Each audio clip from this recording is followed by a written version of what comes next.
is the Stagger Podcast. Those guys are idiots. Welcome to the Stagger Podcast. I'm JD Smith. My brother Derrick Smith will be joining us in just a second, but we have a special guest for you this week. I have for you about an hour-long conversation that we had earlier this week with our buddy Ryan Broughton. Ryan Broughton is a sprint car driver in the state of Ohio, one of the hubs for sprint car racing, winged 410 sprint car racing in the country. It's one of the hotbeds, and he is one of the local drivers there who is pretty successful, has a lot of good runs there, and so we wanted to pick his brain, talk about the upcoming season, just talk about sprint car racing in general, and kind of got into all the different kinds of things. Talked about some of the guys he's raced against, talked about some of the safety measures that are in place now, different things about just putting these cars together, why they do certain things that they do. And we even talked a little bit about the Bristol dirt race and what it's going to be like to run the sprint cars at upwards of maybe 160 plus miles an hour on the high banks of Bristol. You don't want to miss this. I hope you enjoy it, and I hope it gets you ready for the upcoming local track season if you're living in Ohio or wherever you live. Hope will inspire you to get out to your short tracks and watch those guys race. But here you go, our buddy Ryan Broughton, right here on the Stagger Podcast. Ohio sprint car racing, Ryan, you can speak to this. I mean, it's not just a thing in Ohio. Drivers come from all over literally the world to run these tracks in Ohio and Pennsylvania and Indiana. So this part of the country is a real, hub for sprint car racing, right? Yeah, without a doubt. I mean, when you're looking at sprint car racing in the United States, you really got 3 to 4 hotbeds of areas, Ohio being one of those. And you also got California, Pennsylvania, and the upper Midwest, kind of the Knoxville, Iowa area where Knoxville's located. And Ohio is one of those big 4 regions where people from, like you said, all over the world, Australia, New Zealand, come over to race during the summer for Speed Week. We have kids from California coming in every summer to drive cars around here for Speed Week and spend the summer in Ohio to race and try to make their way to that next level of whether it's the next level of sprint car racing or if they're trying to get to NASCAR or whatever else. Yeah, for people who don't know, and Derrick, I know you know this stuff too, but this guy who's on Fox now, Jeff Gordon, I believe is his name. He's one of those California kids who came out here famously many years ago, and I know that Millstream up in Findlay, but they had a trivia night and they were talking about what driver came here at 14 years old sitting on phone books and beat the field, and it was Jeff Gordon. And that was one of the races. They actually, I think that track and some other ones banned him because they're like, oh, you're too young to race. And it was like, well, they only did that after he kicked everyone's ass. That's when they banned him. That was part of the reason he came to Ohio. California at the time, and I think it's still this way with the 410s, you had to be 16 to race a 410 sprint car. And nobody out there would allow him to. And their best option, they moved to Indianapolis and raced around here locally to get him a starter. I mean, that was the situation they're in. And you still see that to an extent to this day with guys like Buddy Kofoid and some others coming in from California who are on that young side. I guess what's the driver that when you show up to, say, let's Attica or any track like that, you walk around the pit area and you're like, oh, dang, he's here or she's here? What's one of those drivers that you've kind of not known that they're here and you're like, oh, cool, I get to race against them tonight? From outside of this region, I've seen a lot of guys coming from California. DJ Neto, Buddy Kofoid's came in a lot lately and ran locally. He kind of became more of a regular fixture in Ohio. That's one name that's we're going to be hearing a lot from probably eventually. The Selzy boys, Dominic and Gio, whenever they come into town, Gio is a real hot shoe, and when you see him in the pits, you got your hands full because he's a gasser. He's really good. And Dominic's turned into one heck of a sprint car racer too. He's been at it for quite a bit of time, and they're carrying on that Selzy name. Pretty entertaining. So usually when you get guys from California coming in, it's always kind of a shock. Like, all right, let's see what these boys got. They're on our turf now, but that's one thing with sprint car racing. There's no entry list. There's no real barrier to entry during any race. So usually like Fridays, we're looking around, all right, who pays the most this weekend? Where's the best place to go? Where are we going to drive to? We usually have 3 or 4 choices every night, depending on weather or whatever else. So everybody else has those choices. It's kind of a crapshoot when you show up the track, who's going to be there. You're kind of playing a guessing game a lot of times. Right. Yeah. You got to do a guessing game with that. You got to do a guessing game with how the track's going to be, as far as preparation, and every track has its quirks as far as, the way it's built, the banking that's built into it. And then of course, how it's prepped. Some of them, they're very slick. Some of them, they turn into a dust bowl very quickly and rubber up real quick. Some of them don't. So, yeah, I can't imagine all the calculations that go into it for you guys. How do you guys handle that when you show up? I mean, what are you looking for when you see the track for the first time? Are you looking to see like how much they're, watering it down? Or, yeah. What do you look for when you first get there to say, all right, here's what we're going to have to be dealing with today when we put our car together and figure out what we want? Yeah. So usually we show up the track probably 2 to 2.5 hours before the car ever gets on the track. Sprint car racers were pretty notorious for showing up early. So as soon as I get to the track, I'll go up and walk up and take a look around, see what the surface actually looks like. Typically, you're looking for it to be dug up, the dirt to be dug like a plowed field almost, like a farm, where they've dug it up to allow moisture to soak into the track, to kind of give you an idea of what the track's going to do that night. And some tracks are better than others at this. Sometimes you show up and they'll be really well prepared, a lot of moisture on them, ready to go, just need to be ran in. And other times you'll show up and there's not a drop of water on the track and it looks like farm dirt, and you're hoping your tire bill isn't outrageous. And for that's the night, when everybody goes, yeah, you guys are worried about your tire bill. All the fans in the stands are like, oh, I guess I do have to wear my mask and I'm going to need sunglasses, goggles, like, because it's just going to be a dusty night of the track. You hope the wind's blowing the right way when you're at certain tracks. I guess you put it that way. I believe Eldora has the patent on, not because they don't prep a track, but just because things happen. They have the patent on the koozie that comes with the flap on top. So They you keep do. the dust out of your beer. I love that. That's the first. I'd never seen that invention, first time I went to a sprint car race and I saw someone had one where the koozie had a flap to go over the top of the can. I thought, why the hell would anybody want that? That seems like that would get in the way of drinking the beer. And then 10 minutes in, you're like, oh, that's why they don't. That's why, because I just tasted like the 15's blown motor that is now sprayed up in the dust up into my mouth. Yeah. Donnie Schatz blew a motor in your race. That's pretty interesting. It doesn't really happen to that guy. Well, man can dream, right? So you guys get to the track. I'm just kind of want to walk through a little bit of what it's like to own a car, because obviously, so you drive the car, but you and your family also own the car. So before you ever get to the track, you're working a day job. You're a what I would say more of like a throwback kind of racer, in that this is what racing used to be. Families, guys working would get their stuff together on the weekends and at night, show up to the track and do their best to go, put on a good show. But now a lot of it is, like you said, guys are being flown in from all over the country. Nothing against that. But there are a lot of teams that you're competing with where that is that driver's main goal that whole week was just getting his car ready and just being ready for this race, when you've had to do other things. So what does it look like for you guys? What are these local teams, the people who are really the backbone of the sport? What are you guys doing day to day to get your car ready when the season's coming up, let's say?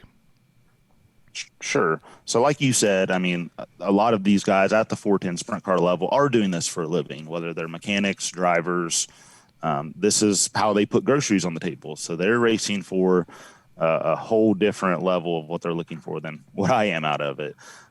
So each weekend we're sitting there looking at like, all right, where can we go make the most money at? Where can we have best chance of running well? Based on who's going to be at the track that night, whether it's going to be a local show in Ohio, if the All-Stars are in town somewhere, if the Outlaws are somewhere. And there's certainly times where we'll look at it and we'll see, okay, there's going to be 40 cars, 50 cars at this place, and they're going to be some of the hottest shoes in the country. We'll go run this 2000, 3001 local show and have a little more fun and not have all the pressure that you'll have that night. Having said that, I like to get out there and race with the best, as much as possible. We try to run 10 to 20 all-star races a year. It just makes you better. But there's certainly nights where you got to look at it and say, okay, I'm not going to go to this place. And, our weekends and our weeks are a lot different than these guys. Like you said, they're spending all week, Monday through Friday, 8 to 5. That's their day job, is getting the race car ready to go race. My day job is, I'm a software engineer, so I'm at a desk for part of the day. When I'm off work, get over to the shop, over to Dad's, do whatever help he needs over there, getting the trailer ready, tires dismounted, engine maintenance, any type of maintenance on the car. But our window to get all that done is a lot shorter than these guys who are doing it for a living. And that makes it sometimes tricky to run as many races as you want to. We would love to run 2 times a weekend, every single weekend, if not 3, if possible. Sometimes on Fridays, working till 3 or 4 o'clock, it can be challenging to get to Attica or some other places. So that is definitely a challenge, trying to get as many races as these guys in too.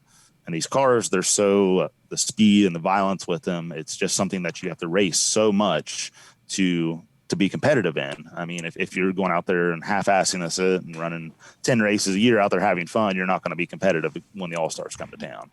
You might get away with it at a local show, but when the big boys are in town, you're not going to be ready. Yeah, I didn't even think of that. You're right. Like I think a lot of times for us as race fans, you see, Eldora's got $50,000 to the winner, $100,000 to the winner, and you think, oh man, every driver around the 5-6 state area is going to want to be there.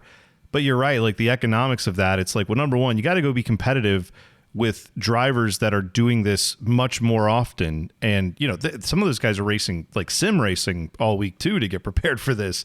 And they're running 7-6 races in a week. Then on top of that, they've got equipment that's just going to be in a better place because they are on a bigger budget and all that. So it sometimes doesn't make sense necessarily to go drop in and say, all right, I'm going to go try to see what I can do against Tony Stewart or Donnie Schatz and all that. Like, it's cool. It's cool to get the chance to do that. I can't imagine racing against some of your heroes like that.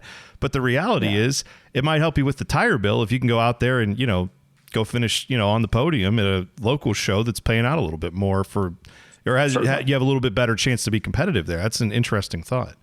Right. And one thing like Eldora with the Kings Royal, there's a lot of flack that local racers in Ohio will get because we don't really support the Kings Royal in those big races to the extent that a lot of the fans would like to see. And it's not really an equipment thing. Most of the top local shoes in Ohio, we have the same level of equipment as anybody in the Outlaw or All-Star Tour. Okay. The quality of engines, the quality of shocks, they're basically the same.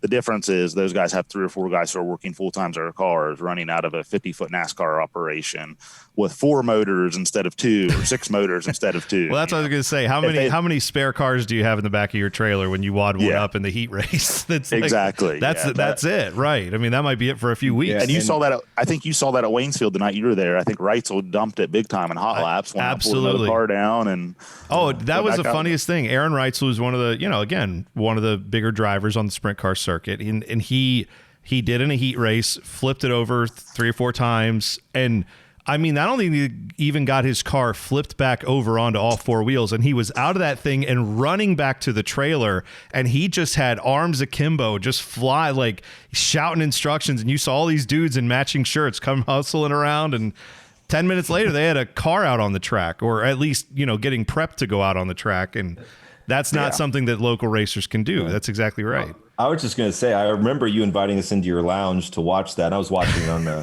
from the top of your trailer, right? I mean, we were in the hauler lounge. Yeah. Just enjoying some. You got your flat screens in there. Yeah, flat screens. And everything. I mean, that's what you have, right? I mean, it's funny. I mean, and you trust me, you've got a great setup for getting out to tracks, and that's the thing. But this is why I think all race fans. We talk about a lot of IndyCar fans, NASCAR fans, IMSA fans. This is how every one of those series started out. And I love the fact that while it would be nice to have a 50-foot trailer in the driver lounge on the gooseneck, it's good to be able to have the ability to have some connection to your roots, connection to fans. Yeah. To sit there. I mean, I know there's definitely people that have been fans of watching racing and then got together with a few buddies or the dad or someone and said, hey, what's it cost to get one of these dirt trucks going? And boom. Now you have a feeder series because fans are able to see a connection to say, I'd love to have a shop in Morrisville, North Carolina. I'd love to have 1 or 2 cars. And that if I hit the lottery, that's what my plan is to get a shop in Morrisville and call up Ryan Broughton and say, hey, you want to run some asphalt tracks? And that's the plan, right? But that's not a reality for a lot of people. But running a dirt truck program at your local short track, that's totally a reality for a lot of people. If you want to take the risk of driving and the commitment of doing it for 20 races a year, 15 races a year, it's great. Yeah, for people who want to get a chance to race, there are a lot of opportunities out there at these local short tracks all over Ohio, all over the country for more affordable options to go racing. 410 sprint cars, not advisable if you want an affordable option to go race. It's not for the weak. I don't doubt there's 305 sprint cars, like you said, the dirt trucks. stuff that you can get into for, the price of a used car, a used street car, and go race and have fun every weekend. So yeah. Well, And that's one other thing I'd like to point out for people who may not fully understand the appreciation that I think dirt car fans or just local racing fans have with the local drivers is, like, we love watching this sport, but we're invested in it in the level that we're paying $30 maybe for tickets and pit passes, or, we buy some merch when we go. But I mean, for less than $100 a weekend, most racing fans can go to their local track and be a king. I mean, you can get a couple shirts, you can get some, pit passes, you can get plenty of food, beer, whatever you want. But like for the racers, I mean, you guys are putting in a lot more of that, also your time, and it's like a second full-time job.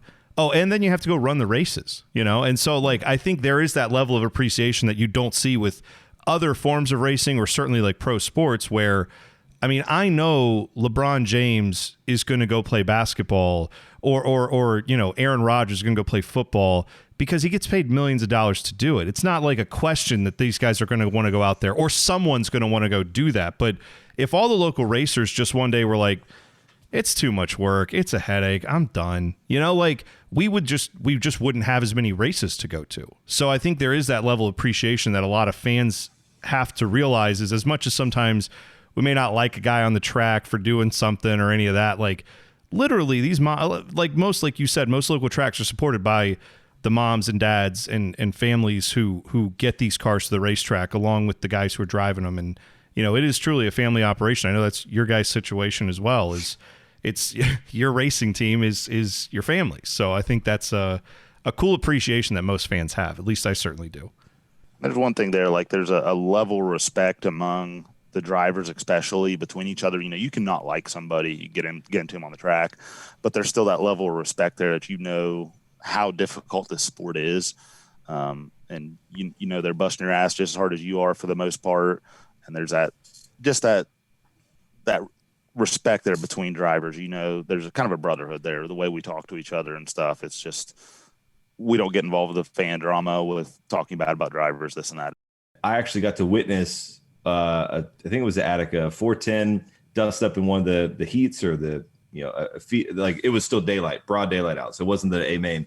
And I remember a guy basically, didn't total the car, but he had to go buy a new part. I think it was one of the rails on the side, on the outside of the car. Anyways, one of the guys in a cutoff and jeans, family operation, took the part and threw it at the other guy's car chief or crew chief.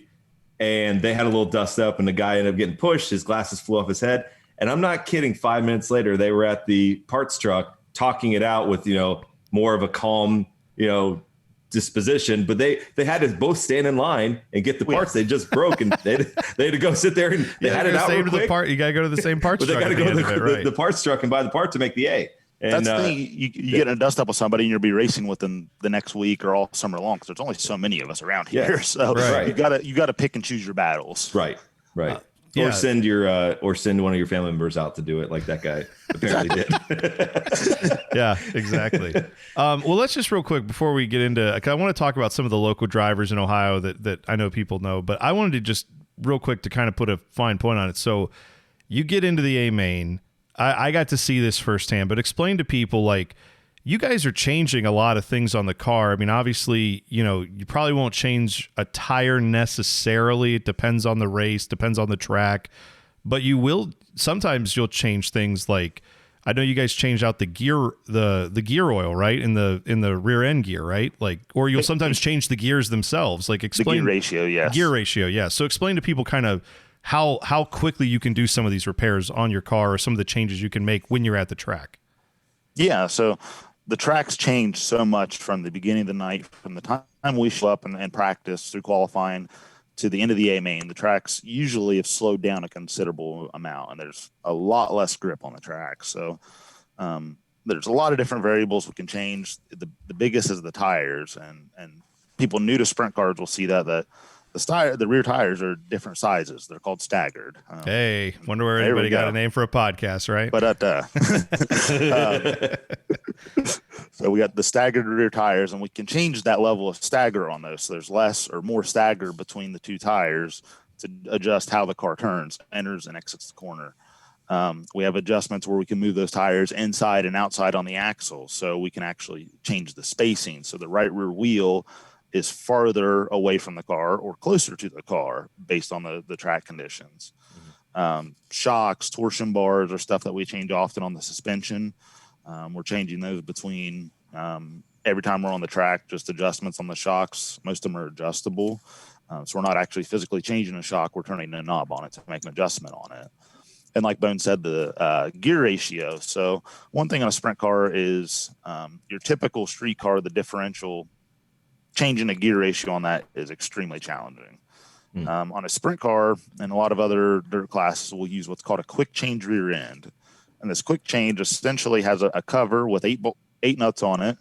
You remove the 8 nuts. Your 2 gears are sitting in there. Pull them out, put 2 more in, put gear oil back in and bolt it back up, and you're ready to go. It's a 5-minute process, less than that if you're slick at it, to change a gear on the car. So like what gear ratios do for people who don't know, these engines, there's no transmission. There's no starter even in these cars. You got to be pushed to start. So it's not like if your car didn't have a transmission, it would only have, think about driving in first gear in a manual transmission. That's what your car would be in. That's what a sprint car is in all the time. For people who don't understand that, like what would make you change a gear from like a higher gear ratio to a lower gear ratio or vice versa? What would be something that would cause that? Sure. So with our engines, we have set RPMs we're trying to reach on the straightaways at certain points. We actually have a device in the car, a little tachometer that'll tell us what our average low RPM was for a lap and what our high RPM was for a lap.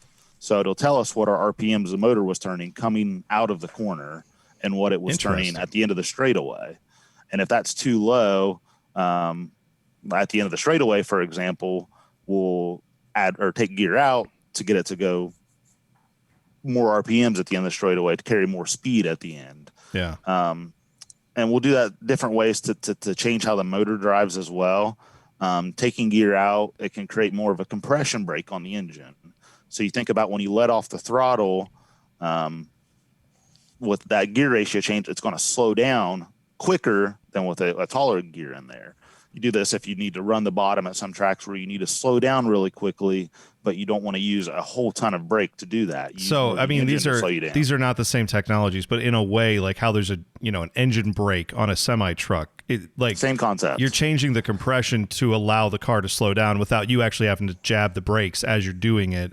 Or you can jab the brakes to set the car up slightly differently, but it's already going to have you down where you want to be. This is the fascinating stuff to me, all the little technical adjustments that can make. So this is what you and your dad, or, if you're one of these other teams, you and 18 other guys are all at one time trying to figure out, like, what are we doing tonight? What do we need here? Yeah. Let me take this gear out. Who is your engineer again? And your truck driver? You guys get those, right? So right now, my operation, I've got it's 3 guys. It's me, my dad who runs the crew chief, your dad Tony, and / truck driver / truck main mechanic. Yeah, we just call him Slash. There you go, Slash. Yeah. And we got a new guy on the team, Dorian George, who's been helping this year at the track a little bit. Awesome. So we've got a guy coming around doing some helping with maintenance at the track and whatnot. One of my good friends, cutting tires and things like that, probably. Just see the stress off me at the track, because between all the money I've got invested in it and the setup stuff, helping dad and everything. Yeah. There's just some stuff. You mean focus on driving when you get to the track? That's what a crazy concept. Yeah. So I can focus on driving the race car. It's really helpful to have another person there helping dad. So cool. I never really realized how much time and effort it took in between. Like, there's a reason sometimes why it's good to have that half hour between the A and the B to redo the track and put the moisture in, or that even if it's that hour. You want the track A, you want it to be right, but B, you guys need all that time and help, because if you're putting a new right rear on, you got to cut that tire. And if you want to explain really quickly what cutting the tread is, it's a tedious process, but it gives you that a little bit more grip, allows the tire to expand a little bit. Yeah, we'll do it 2 different ways on the rear tires. We'll either actually physically cut new grooves into the tire. So the tires themselves, they come grooved. There's blocks on them that are roughly 1.5 inches by the 1.5 inches for the actual tread. If you think of your street tire, there's blocks that are 1.5 inches all the way around it. We'll cut different grooves to make those blocks smaller if a track has a lot of moisture and we really need to tear into the track, so we're creating more edges for that to dig into. If a track stays really juiced up all night, a lot of moisture, it's getting big cushion on it. We want to be able to tear through that as much as possible. The opposite side of that is what we'll do is called siping the tire. And what this is, we use really, really tiny razor blades. I mean, they're really tiny. And we'll actually run them across the edge of the tire, and it doesn't create another groove. It creates a micro slice across the tire, just a razor blade cut. What that allows is the tire to build heat faster. So when the track's really slick and we need to get the tire hot quicker and get more grip quickly, especially in a feature when we have a full fuel load, we'll sipe the tires to generate heat quicker. And you can go too far with that. You can go too light with that. It's kind of an art form, figuring out what do I need to do to this tire to get it ready for this track surface. And you can go too far and turn your tire into a drag slick by the end of the night. Yeah, you could. Yeah. That would not be ideal. Yeah, because you guys do run tread on the tire, like you said, not a slick necessarily, like you see in a lot of other series. But it's so much fun to learn about this, for me at least. I mean, I think for any kid who's into any of the STEM stuff and like loves science, I mean, I truly would say to any parents that are listening, if you have a kid, like come out to a track and. If you see Ryan there, maybe you can't talk to Ryan at every race because, there's a lot going on. But I'm sure like just to watch these guys work on these cars and see all the technical things that go into it, there is a lot of science involved. It's science that's kind of learned over the years through experience. I don't think you guys are necessarily cooking up a bunch of, math equations here and there. But like we just talked about compression ratios. That's literally a math equation. Like you have to know what those compression ratios are and why they do what they do to help slow your engine down. So yeah, I'm sure you guys may not have a wind tunnel to figure out drag coefficients, but like you were talking about the wing, for a fact that if you slide it a certain way, it does a certain thing to your car. So maybe let's talk about that real quick. Yeah. So the top wing, the obvious thing on a wing sprint car, the massive wing on top, that's the first thing everybody says when they see them is all those things, the big funny wings on top of them. Yeah. Right. So it's 25 square foot, 5 feet by 5 feet. It's basically like carrying a barn door around, but all that is doing is just giving downforce to the car. I tell people to think about if you're driving down the highway at 60 miles an hour, roll your window down and stick your hand down facing downward outside and see how much the air pushes your hand down. That's the concept there. It's pushing the car into the track.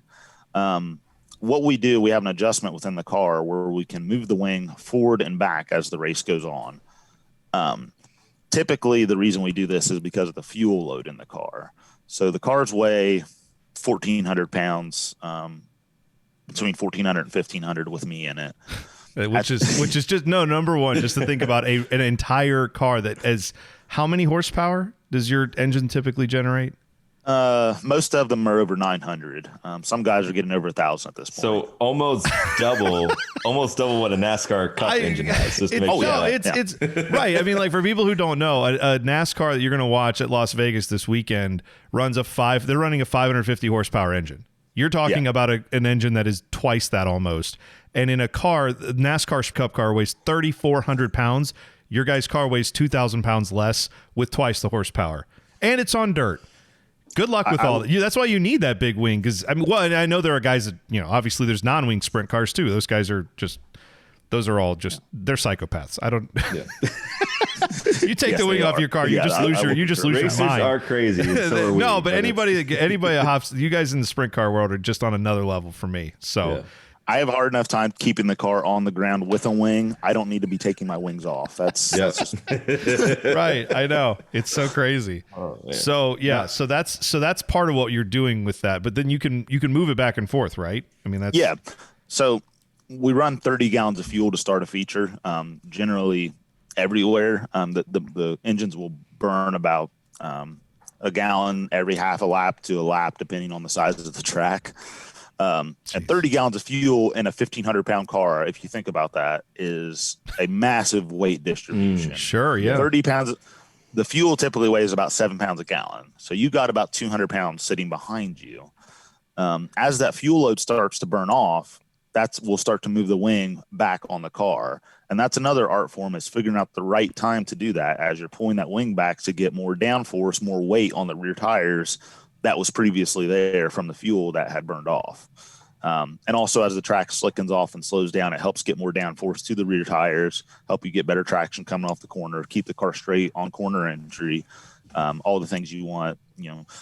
We see the cars going sideways around the track, but the goal is to keep them as absolute dead straight as possible. I mean, that's always the goal anywhere, and keeping traction and keeping your car able to go straight. And that's where we'll make the wing adjustments. Well, that's why, I mean, if you watch a sprint car race, you will occasionally see a guy flying around, ripping the top. And what do they say? Run the top for show, run the bottom for dough, right? I mean, you got to, because if you're running the top, you are sideways. It looks cool. All those pictures that you see on T-shirts, that's where they get them, is those guys running the top. But some of the smartest drivers out there and the guys who really have their cars hooked up, they'll just be putting around on the bottom, look like they're doing nothing, but their car's going straight. Running the top sells T-shirts, running the bottom pays the bills. That's absolutely it. So I think it's, and of course, and the best drivers can do, and the best cars, when they're set up right, you can run anywhere. And sometimes, and that's what you have to run 4 different lines sometimes, depending on what the track's doing and where the lappers are and everything else. So it's, usually in the same race. Yeah. Your lines will change so much throughout a 30-lap race. The track changes so much. Our tires are 15 inches wide on these cars with 900 plus horsepower. They just blow the dirt right off the surfaces. So you could be your first 5 laps be working great, and then you're out to lunch after that and start falling backwards because you need to find another place to run. That's another part of the science to figuring out those different lines and different places on the track you need to be at the right time. We're going to take a break. We'll come back and we'll talk more with Ryan Broughton. You're listening to the Stagger Podcast.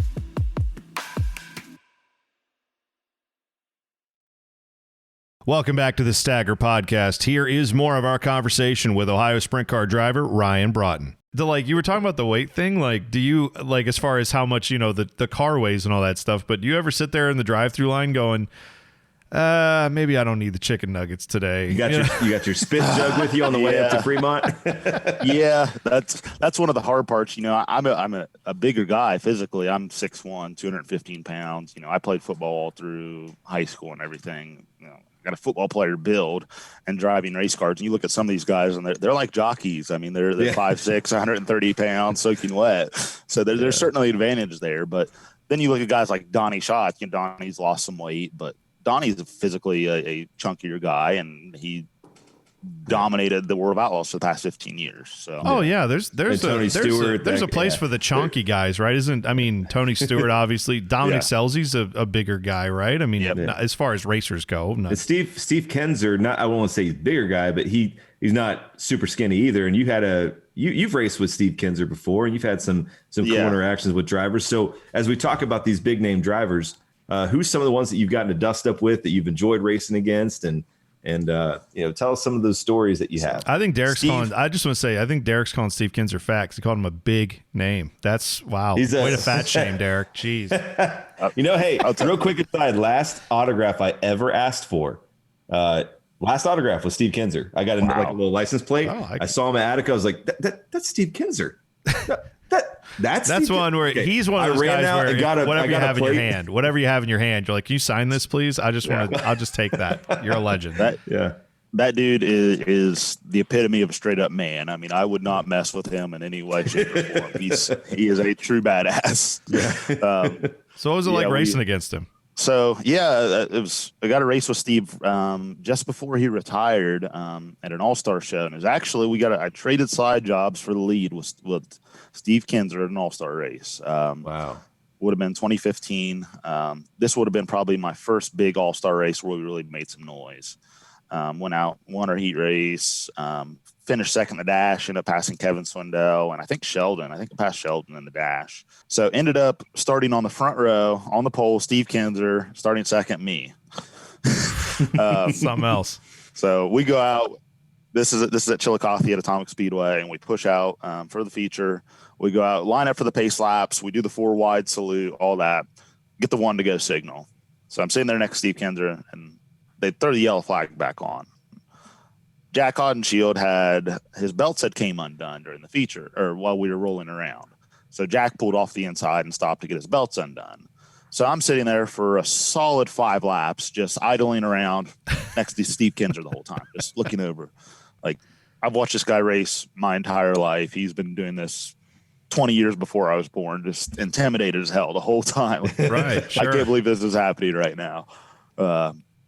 Ended up taking off and traded slide jobs with him for the lead. I got a little out of whack with the fuel load. I think Dale Blaney ended up winning that night. Nice. This was when Dale was dominating around Ohio. Yeah, the lowrider. He was. Yeah, he was. Ended up running 6 in the feature that night and got to pass Steve later on in the race. We both sort of fell back.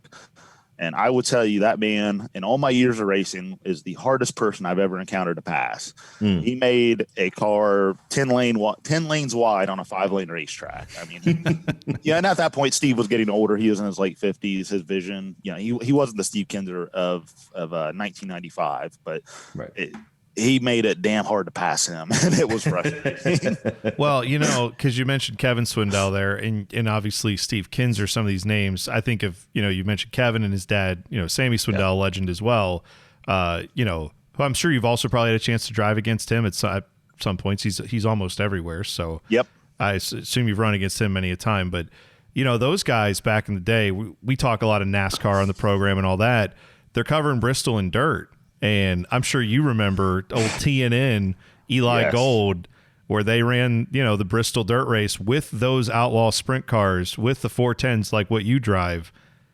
Could you imagine going around when you watch that race now, if you've seen it on YouTube or any of that? Can you imagine getting in one of the cars that you're in and going and running at Bristol in the speeds that they were running, which, again, they're going to go do this year as well.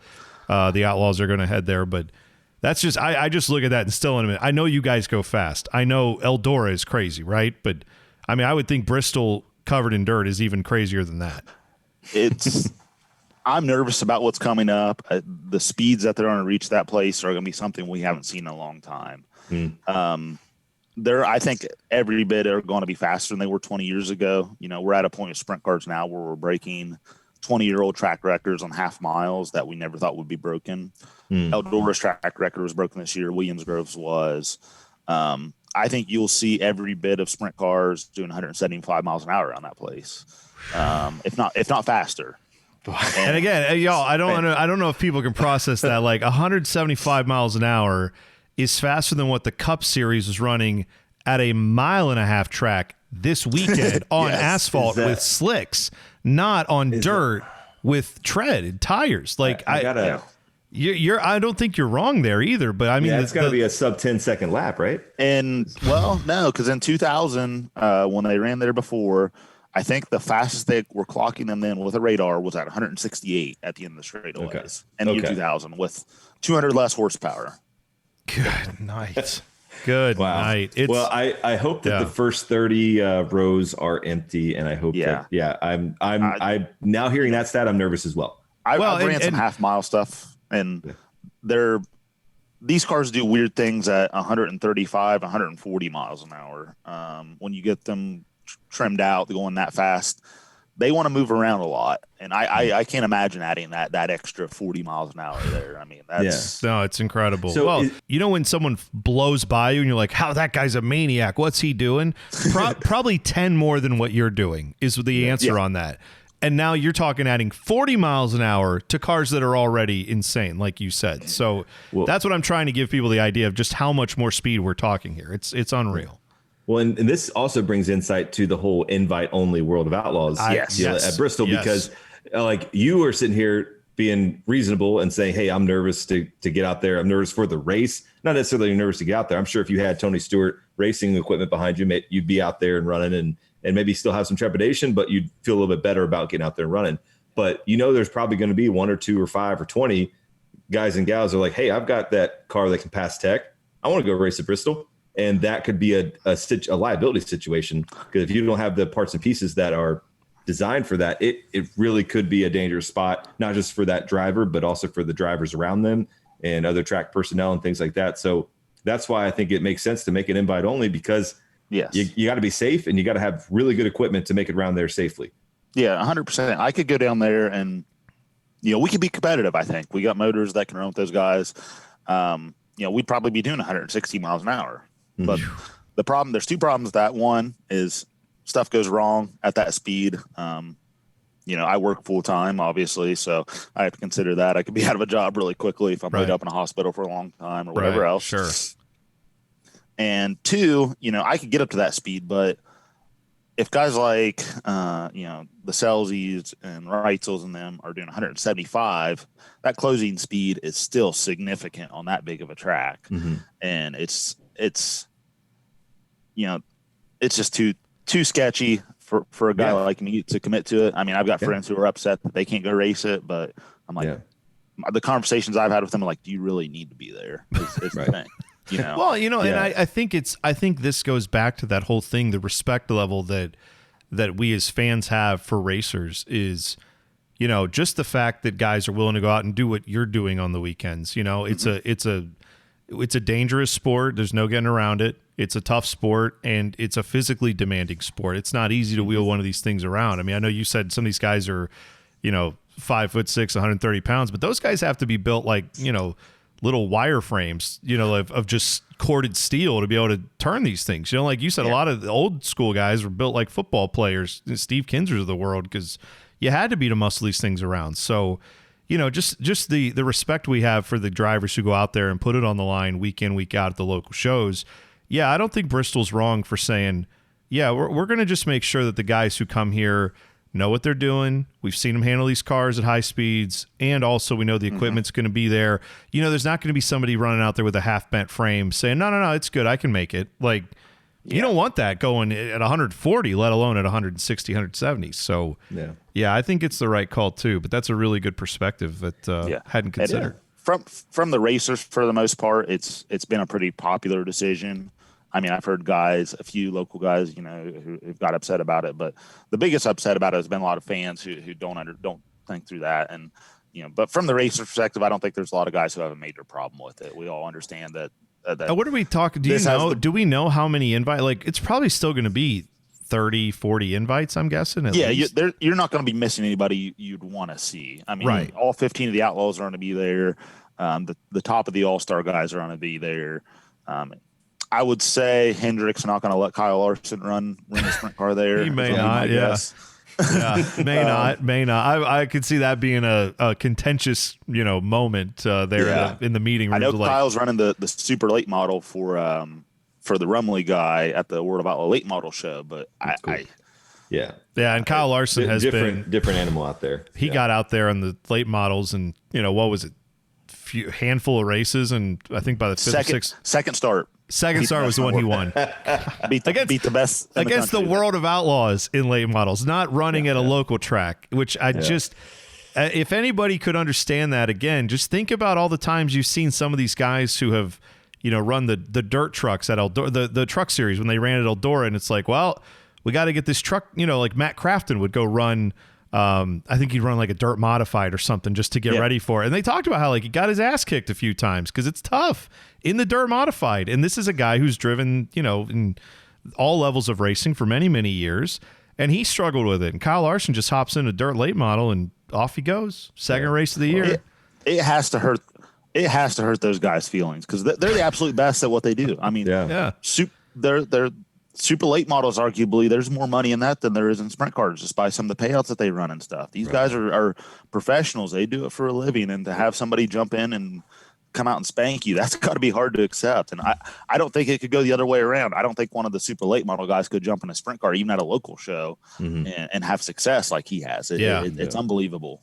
He's truly incredible to watch there. Him and Christopher Bell, who just got his first win in the Cup Series running on the road course.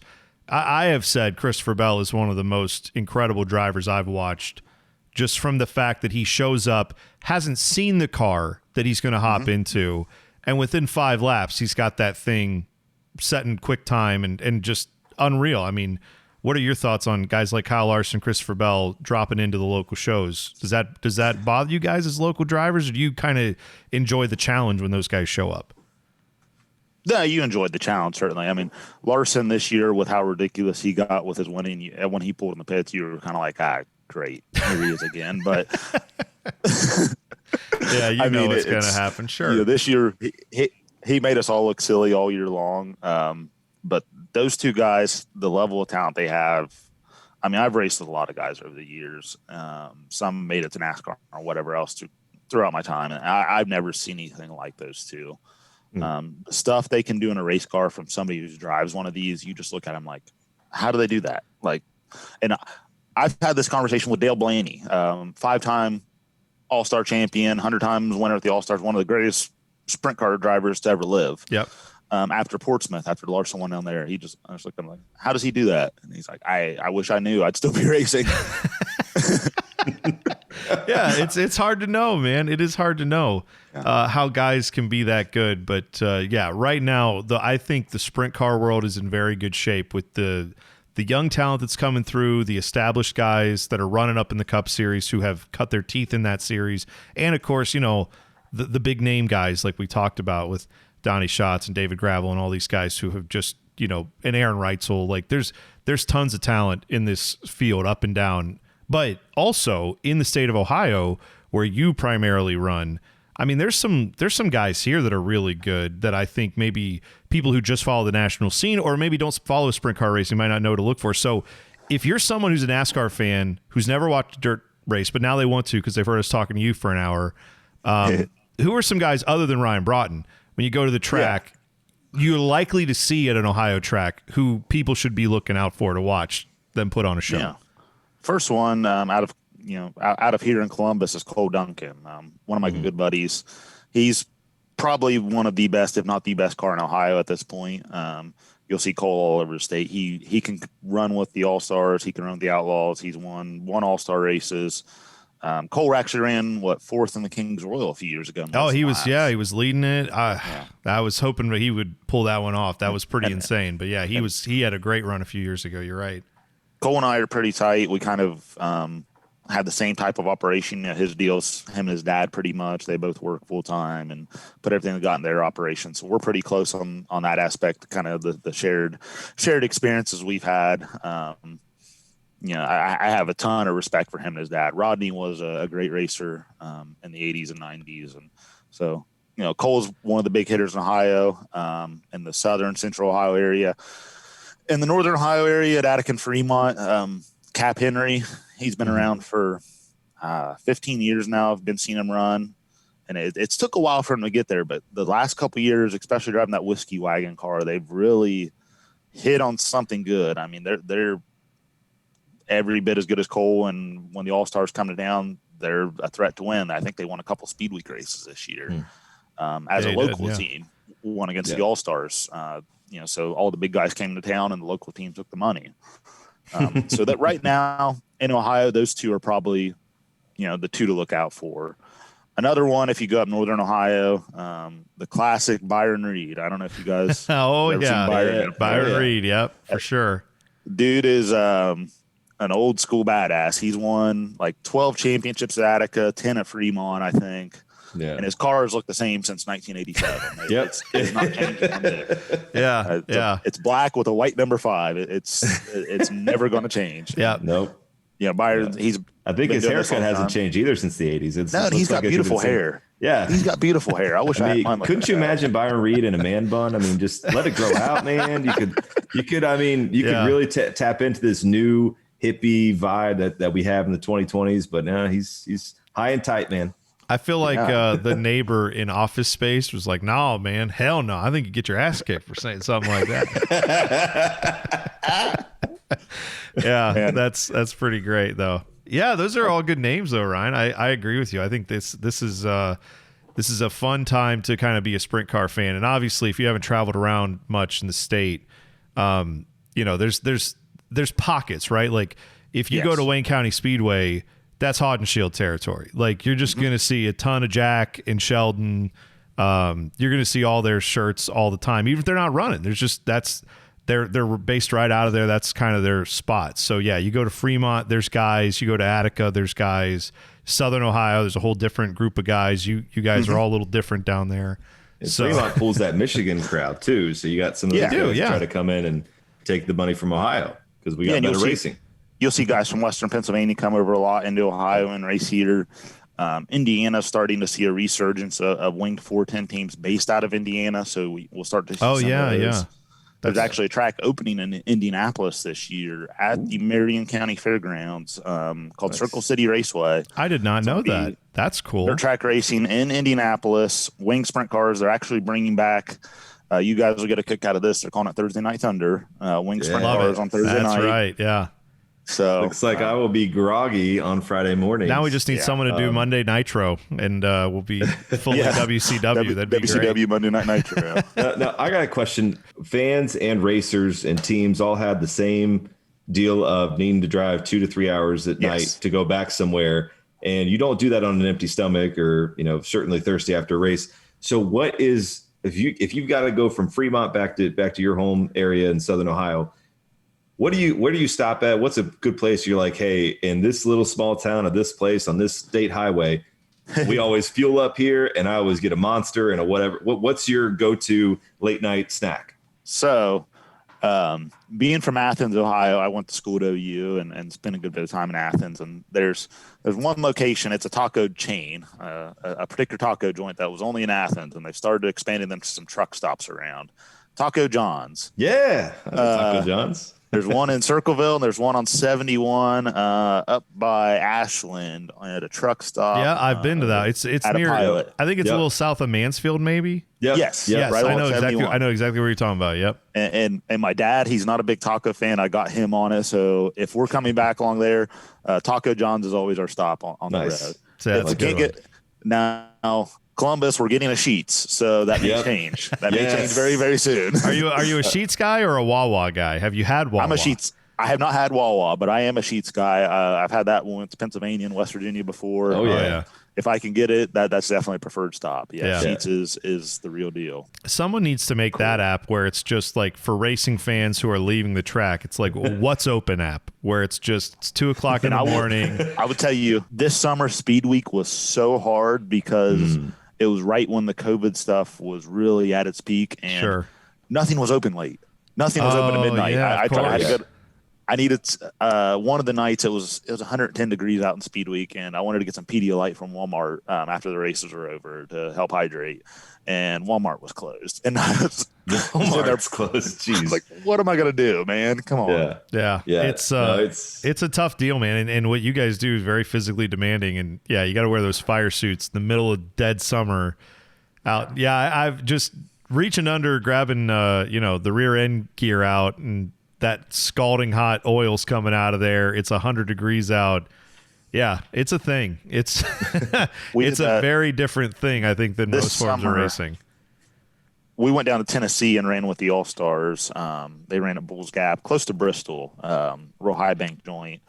And I smacked the wall in qualifying real hard, ended up breaking the rear end. Well, so I didn't have my help with me. We were in Tennessee. It was just me and Dad. So we're out there, basically have the car stripped apart, and I'm parked next to none other than Tony Stewart in the Deep South, where everybody wants to get a glimpse of Tony. Sure. Yeah, of course. Yes, absolutely. So me and Dad are there sweating our tails off, 110 degree heat in the Tennessee mountain humidity, trying to change this rear end with every NASCAR fan standing behind us asking questions the whole time. And so those moments are not a one of them who said, "Hey, I'm a mechanic. I can help you guys out." Right? Yeah. Hey, buddy, can you take a picture for me? I'm getting to meet Tony Stewart. And you're like, "I'm sorry, I've got third-degree burns on my hands right now. I've got a fire suit on that's tied around my waist. I'm just trying not to die here. I'm trying to race that. I'm trying to race that a-hole, not get his autograph. What are we talking about? Come on, man. Give me a break." I look like a mess too. It was brutal, and Tony was up in his trailer hiding, which I don't blame him particularly. Who He's wouldn't focused be on racing? If I was Tony Stewart, I would do the same thing. I'll give the dude maximum credit because he was so intense and stayed inside the trailer all night. After the race was over, he stood around for 2 hours and talked to fans, took pictures. I mean, he was available for everybody. He waited till the last person was out of line. I will say that. That's a PSA for all race fans. Just hang out after the race, and a lot of these guys are going to be more than happy to take pictures, sign autographs, whatever. Yeah, they're going to be really, really open to that. If you're trying to grab them between a heat and a qualifying and a dash and an A main, they may come off like a jerk, and they're not trying to be. They're just trying to get to the race because they got 10 minutes to line up and get pushed out. Well, some of them might be trying to be jerks because they are, but that's okay. Some of them are, yeah. But there's ones. I mean, totally most of them will give you the time for sure. Yeah. Kyle Larson, he's great at that. Dale Blaney was always great with that with the fans. And it's just different on personality. There's times where I don't want to talk to anybody, and you get a focused look where you get tunnel vision on what you're focused on. Well, you're thinking about what you're about to do. You're trying to figure out what you need to do to your car. Yeah, I think. Imagine you're in the middle of a big meeting at work, and then someone's like, "Hey, real quick, can you tell me about that time 3 years ago that you had a meeting?" And you're like, "What? No, huh? Why do you have a T-shirt of me on? What is this? This is so bizarre." Best thing I can tell race fans too is that if you are sitting there going, "I wonder if they're busy. I wonder if I should reach out and talk to them." Chances are, probably go with your gut and say, "Yeah, they're probably busy. I'll check back with them later." Now, if they're packing up from losing out the B main. They might still be pissed off, but they don't have much to do. Maybe even offer to, "Hey, can I help push the car up to the truck or something?" You'd be surprised, especially the local guys. They're like, "Yeah, can you help us with this? That'd be great." You're probably always looking for someone who can help you out in a moment. If you just need someone, for a couple minutes to help you lift something up or hold something so you can go back and get a wrench or something, whatever. Yeah, I've changed a shock on a car once. Just literally just talking to a team. They're like, "Oh, hey, can you take this DeWalt tool real quick? Just take that here. Hold this shock real quick. Hey, you want to learn how to do it? I'll show you." And like they literally just had lost out of the B main. They were just it ended up becoming. Yeah, they were like, "We can't get rid of them. We might as well put them to work." So it's fun too when you see the excitement of people who haven't been around with sprint cars a lot. Sometimes we kind of get tone deaf to what we do. We see these things all the time. We watch sprint cars. We're next to them all the time. It's just another car to us at this point. But when you see that excitement from somebody else, it's cool to experience that and see that in somebody and talk to them about it. I enjoy that. Well, man. Ryan, it's been a lot of fun. We appreciate you doing this and look forward. Hopefully, maybe we can hit you up after that Bristol Outlaws race or maybe before the Bristol Dirt Race for the Cup guys, and we can talk a little bit about what that track's going to look like because I'm interested to see that.